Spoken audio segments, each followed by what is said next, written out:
am going to take a twist from Italian cooking. I have lots of Italian friends and they always do spaghetti marinara. And of course, I love my seafood marinara.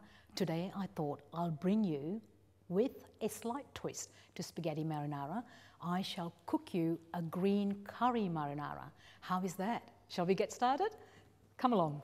Here we go. So in the pan, we will be needing some oil, and we're going to be using some olive oil, of course. Italian cooking, olive oil, best way to do it.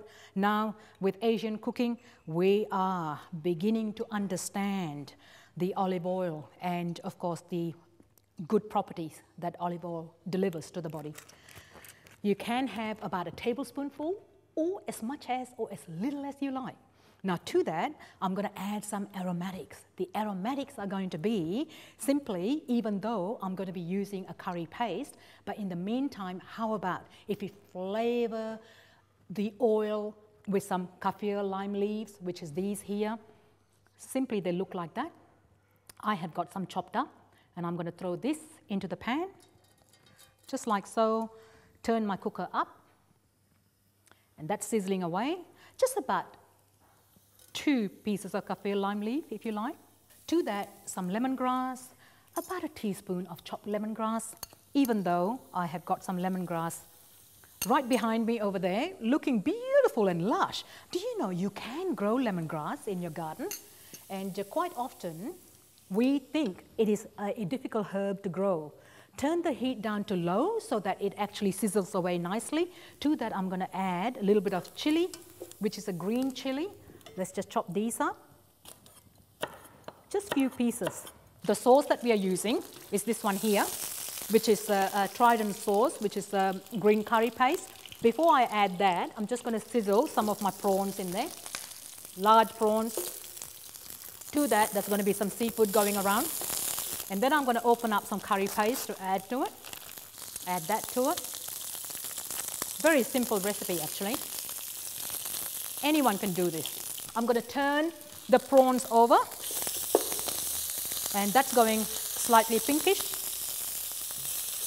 And then fry the curry paste. The curry paste needs a little bit of liquid. Instead of adding just some water to it, I'm going to create a little bit of flavor by adding some coconut milk. Now, the coconut milk can be just a milk or can be coconut cream. Basically, the difference is coconut cream happens to be thicker than coconut milk. Now, we're going to add a little bit of squid, and then you've got some mussels, and then you've got some prawns that's already been peeled. At this stage, I may just put the cover on just for about a minute or two. All right, that is looking absolutely beautiful and smells absolutely gorgeous as well. Give it a good stir. Like I said, it doesn't require much cooking. What I am going to do now, start removing some of the seafood and the prawns. I'm going to put this one aside, like so. Absolutely yummy. And it smells absolutely beautiful. I think that kaffir lime leaf does it, you know. Just going to leave a few in there. To this, I am going to add a little bit more of the coconut milk because I need a little bit sauciness to go with the noodles.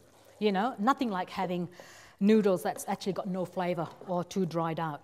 To this, I'm also going to add the bok choy. It goes inside. The bok choy and the choy sam won't require much cooking. Got to gather some of these up, just like at home. You know, this is called home cooking. Here we are. Absolutely beautiful and colorful. What you'll find is that the mihun, like I said earlier, the rice vermicelli, has been soaked up, has been softened, etc. All I need to do now, I'm going to fluff it up and place some of this with the sauce. All right, take a handful if you like. And if you're wondering, you know, how many grams would that be? I suppose 200 grams would be all right. You can leave it long. You don't have to, what's the word called, chop it up. Because the longer the better, because then you can pick them up with chopstick. And that's how it'll be nice. So mix it all around. just like so. And then I'll have my plate ready to plate up. That's looking nice and beautiful. Now this is a fusion cooking between Eastern and the Western, of course. And I think if my Italian friends were here right now, they'll probably say, yummy. Here we go, let's plate up. What you do now is just simply place this on top of your plate like so. And then we might need to clean it up in a minute around the place. You can actually use some chopped coriander as well if you wanted to. This is where this really comes handy. The prawns will look absolutely divine. Don't be afraid to use your fingers, honestly. How about if you just spruce it up slightly, just like so? You know, if you like, a few pieces of coriander, like I said, from my veggie garden. Not really, I just washed these up earlier. Just like so. You can pop this one on the side, if you like. Okay. Here we have it. Buon appetito! Enjoy!